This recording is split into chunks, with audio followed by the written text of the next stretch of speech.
What if Attack of the Clones starred Leonardo DiCaprio as Anakin Skywalker? Well, it nearly did. Additionally, Count Dooku was originally envisioned as a female Sith. Jango Fett would have worn white armor like the clone troopers, and Yoda wielding a lightsaber nearly didn't happen, with the civil war erupting within ILM to try and stop it from happening. To find out how we went from all of that to the movie we got, let's dive in and take a look at what could have been Attack of the Clones. The Clone Wars were first mentioned in A New Hope, when Princess Leia's message reveals that Obi-Wan Kenobi once served her father during the conflict. This single line sparked years of fan speculation about what the Clone Wars actually were. Lucas originally planned to begin answering that question in The Empire Strikes Back, where he'd reveal that Lando Calrissian was a clone, as the character laments that since the wars there's not many of his kind left. This idea, however, would be cut from the final version of the script, and when Lucas sat down years later to write Episode 2, he would choose to model the clones after Jango Fett, a Mandalorian bounty hunter. Originally, Jango Fett was named Jani, and was designed to wear all white armor, both to visually connect him with the clone troopers and to pay homage to Boba Fett's original concept as a super trooper in the Empire, before he evolved into a standalone character. Over time, Lucas reworked the design,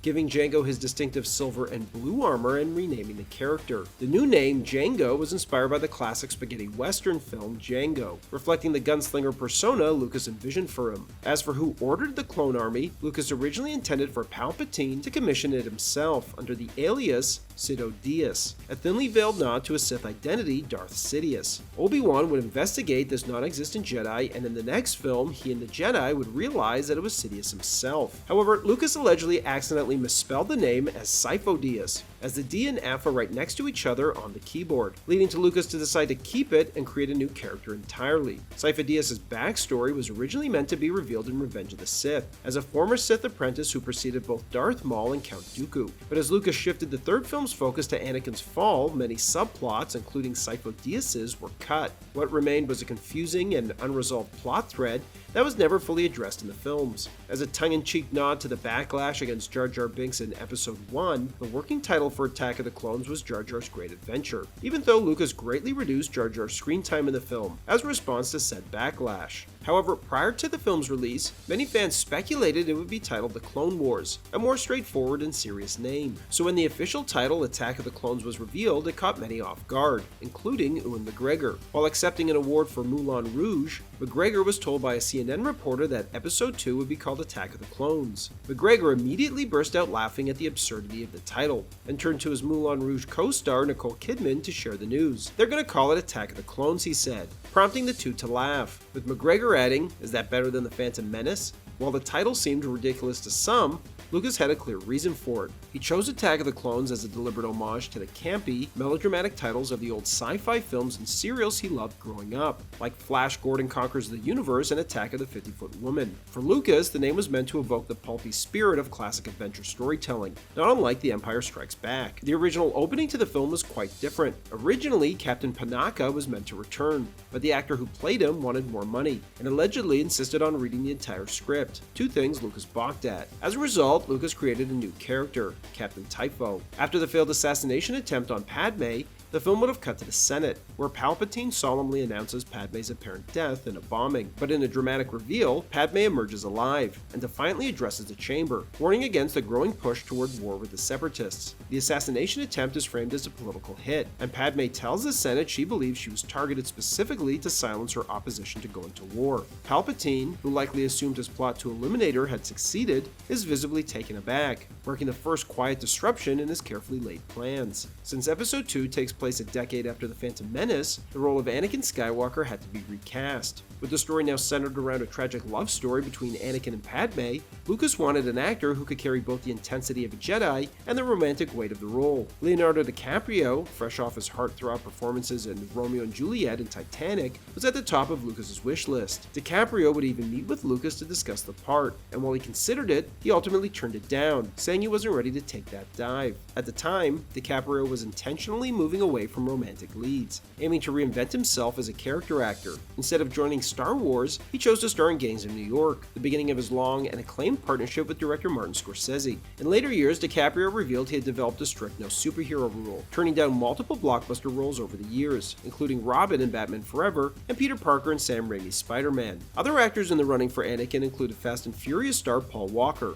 who later admitted that he was really bummed out that he didn't get the part. Ryan Philippe also made it far in the process, even screen testing with Natalie Portman, but at 29 he was 7 years older than her, even though Anakin is supposed to be younger. Lucas ultimately chose Hayden Christensen, in part because he resembled a young James Dean, and brought a brooding intensity to the role. But while he landed the part, his performance was widely criticized. Much of that criticism, however, overlooks what Christensen had to work with. Lucas's dialogue in the prequels was notoriously stiff and unnatural, making it difficult for even experienced actors to deliver it convincingly. Even Natalie Portman struggled with it, and had trouble booking roles after appearing in the film, as many directors who she wanted to work with thought she was a bad actor, which is absolutely absurd considering she'd eventually win an Oscar. Christensen attempted to rebound from the backlash with more grounded, character-driven roles. He earned praise for his work in Shattered Glass, and delivered what was supposed to be a standout performance as Bob Dylan in Factory Girl. But after Dylan threatened to sue, Christensen had to go back and redub his entire performance to change the way he talked to be less like Dylan. The change stripped the role of its edge, and any buzz surrounding his performance quickly faded. Combined with the stigma from Star Wars, the incident further stalled Christensen's career, although years later he'd finally get his flowers. The decision to give Yoda a lightsaber duel was one of the film's most debated creative choices.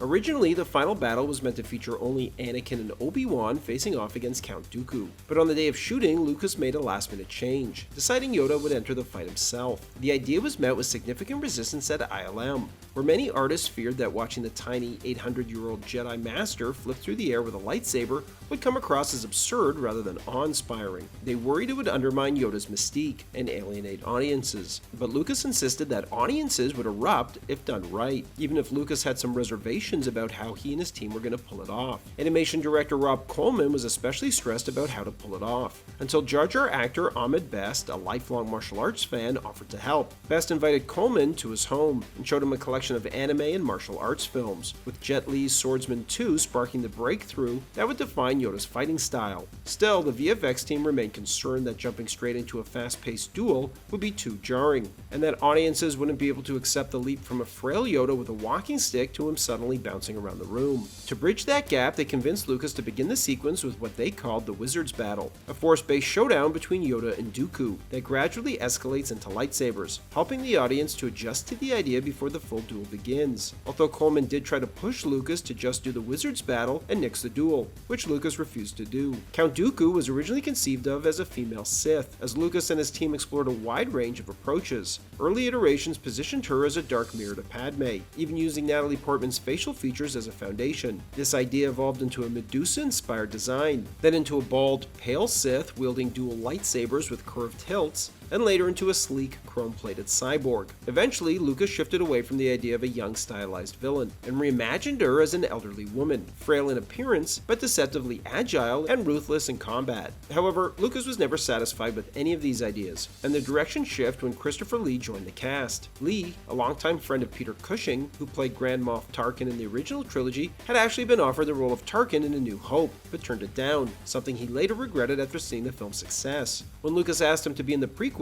Lee eagerly accepted. As a result, Lucas reimagined the villain as a refined, powerful former Jedi, whose regal presence and commanding voice matched Lee's persona perfectly.